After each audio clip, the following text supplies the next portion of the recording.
السلام علیکم، سب کو پیار بھرا سلام۔ آپ دیکھ رہے ہیں یورویزا نیوز اور میں ہوں شاہد صدیقی۔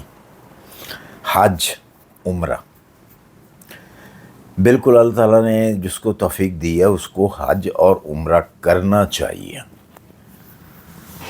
اور حج عمرے کی نیت سے ہی جانا چاہیے۔ حج اور عمرے کا ویزا بھی آسانی سے مل جاتا ہے، کیونکہ کوٹا ہوتا ہے ہر ملک کا، ہر کنٹری کا ایک کوٹا ہوتا ہے حج کا۔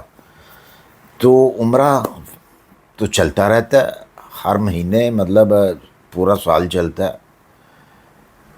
تو اس میں عمرے کے اور حج کے ویزے میں اب سختی آ رہی ہے۔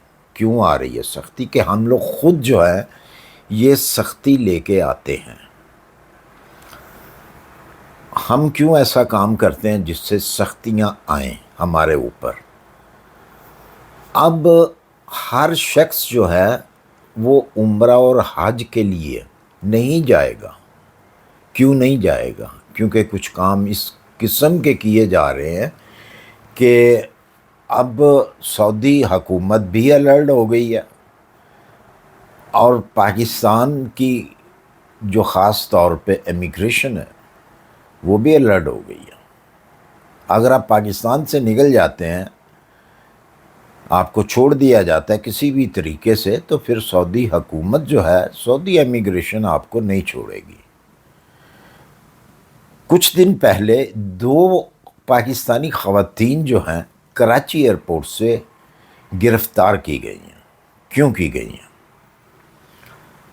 کہ جب امیگریشن نے ان کو چیک کیا، جب وہ آؤٹ ہونے لگیں، سٹیمپ لگوانے لگیں، تو پوچھا گیا کہاں جا رہی ہیں، تو انہوں نے کہا جی کہ عمرہ کرنے جا رہی ہیں۔ ٹھیک ہے جی۔ اچانک انہوں نے ان سے پوچھا کہ جی ہوٹل بکنگ دے دیں۔ جی وہ تو نہیں ہے۔ اچھا چلیں اس کے اوپر بات کرتے ہیں، اور پیسے کتنے آپ کے پاس؟ کتنے ریال لے کے جا رہی ہیں ساتھ میں؟ امیگریشن کا کام ہوتا ہے پوچھنا۔ انہوں نے کہا جی میرے پاس کوئی پیسہ نہیں ہے۔ دوسری خواتین سے پوچھا گیا، انہوں نے بھی کہا جی میرے پاس بھی کوئی پیسہ نہیں ہے، نہ ہی ہوٹل بکنگ ہے کوئی۔ تو تحقیق کا انہوں نے سائٹ پہ لگا دیا۔ ایک کا نام تھا شبانہ، اور ایک جو خواتین تھیں ان کا، لیڈیز تھیں، ان کا نام تھا کنیز۔ دونوں کو لے جایا گیا، پوچھ گچھ شروع کی گئی، ٹال مٹول کی گئی ان کی طرف سے۔ لیکن جب سختی کی گئی، سخت الفاظوں میں پوچھ گچھ شروع ہوئی، تو ظاہرہ خواتین تھیں وہ، انہوں نے حقیقت جو ہے وہ بیان کر دی۔ اب حقیقت کیا تھی؟ جو سب سے آگے خواتین تھی شبانہ، ان کا ایک بیٹا کچھ عرصے سے، کچھ سالوں سے سعودیہ میں مقیم تھا، جو کہ عمرے کے ویزے پہ گیا تھا اور واپس نہیں آیا، کیونکہ وہ عمرے کا ویزا تھوڑے عرصے کا ہوتا ہے، تو وہیں رہ گیا بغیر پیپروں کے، بغیر ویزے کے۔ تو انہوں نے بیان کیا، بتایا شبانہ میڈم نے کہ جی میرے بیٹے سے ہمیشہ بات ہوتی ہے، وہ پیسے بھی بھیجتا ہے، تو کاغذ نہیں ہے اس کے پاس، کہامہ نہیں ہے، جو بھی ہوتا ہے ویزا وغیرہ نہیں ہے۔ تو اس نے کہا جی یہاں پہ تو بہت زیادہ کام ہے، آپ لوگ آ جائیں۔ کون سا کام ہے؟ آفیسر نے پوچھا جب، تو انہوں نے کہا جی گدا گری کا، مانگنے کا۔ تو اتنا پیسہ ہے مانگنے میں یہاں پہ، ہر عمرہ کرنے والا، ہر حاجی جو ہے وہ بہت زیادہ ریال دے دیتا ہے۔ تو امی آپ بھی آ جائیں، خالہ ہیں، پھپھو ہیں، جو بھی ہیں ان کے ساتھ کنیز، ان کو بھی لے آئے۔ تو وہ بات سامنے آ گئی، روک دیا گیا، نہیں جانے دیا گیا۔ تو بھائی ہم لوگ کیوں اپنے ملک کو اور اسلام کو بدنام کرتے ہیں؟ پیسے کی خاطر اللہ کے گھر میں جانے کے لیے بھی لوگ جاتے ہیں عمرہ کرنے، حج کرنے، اور ہم لوگ چلے ہیں مانگنے۔ بہت اچھا بزنس ہے یہ۔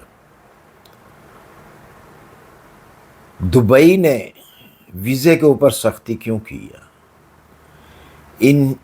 وہ بھی ان میں سے ایک وجہ ہے گداگری کی، مانگنے کی، کیونکہ بہت دبئی کے اندر بھی یہ بہت سارا یہ کام ہو رہا تھا، جس کی وجہ سے پاکستانیوں کو منع کر دیا گیا۔ اتنی آسانی سے دبئی کا ویزا نہیں ملتا، اور اب خدا نہ کرے، اللہ نہ کرے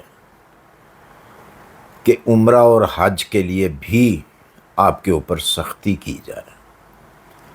لیکن سعودی حکومت نے پیغام جو ہے وہ بھیجا ہے کہ جی ہم آپ کو کوٹا دیتے ہیں حج کا، عمرے کے لیے بھی آپ کے لوگ آتے ہیں، لیکن ان کو یا تو حج کے لیے آئیں یا عمرے کے لیے آئیں، مانگنے کے لیے مت آئیں۔ کتنی شرم کی بات ہے۔ اور کون لوگ یہ کرواتا ہے؟ ہم لوگ خود ہیں کرنے والے ہیں، لالچ میں آ کے کہ جی ہمیں تو بہت زیادہ پیسہ ملتا ہے وہاں مانگنے سے، تو کیوں نہ ہم وہاں جا کے یہ کاروبار شروع کریں۔ فیصلہ آپ کے اوپر۔ بہت سارے لوگوں کو یہ ویڈیو بہت بری لگے گی، ان لوگوں کو لگے گی جو اس کام میں ملوث ہیں، بہت لوگوں کو بہت اچھی لگے گی کہ اس میں ایک سبق ہے آپ سب کے سامنے۔ جو ملک سے باہر جانا چاہتے ہیں لوگ، ان سب کے سامنے ہیں، ان سب کو پتہ ہے کہ ویزے لینے کتنے مشکل ہو گئے ہوئے ہیں۔ اس وقت آپ کے پاس انڈونیشیا بچا ہے، ملیشیا بچا ہے، لیکن وہ بھی جلد بند کر دیا جائے گا کچھ اس قسم کی حرکتوں کی وجہ سے۔ باقی بہت ایسے کم ملک ہیں جو کہتے ہیں جی ویزا آپ کو آسانی سے مل جائے گا۔ تو خدا را کچھ رحم کیجیے اپنے آپ کے اوپر، اپنی کنٹری کے اوپر، اپنے ملک کے اوپر۔ کیوں اس طرح؟ کوئی بھی دنیا میں ایسی کوئی ملک نہیں ہے کہ جو اس طرح کے کام کرتا ہو، عمرے کی غرض سے جائے، حج کی غرض سے جائے اور جا کے مانگنا شروع کر دے۔ کوئی ہے تو بتا دیں، یا کچھ انڈونیشین ہے کچھ اس قسم کے، لیکن وہ اتنے نہیں ہیں، اکثریت میں نہیں ہیں۔ اکثریت میں ہیں تو ہم لوگ ہیں۔ اس کے ساتھ ہی مجھے دیجیے اجازت، اپنی دعاؤں میں یاد رکھیے، اپنا خیال رکھیے۔ ملتے ہیں انشاءاللہ پھر کسی اچھی سی انفارمیشن کے ساتھ۔ اللہ حافظ۔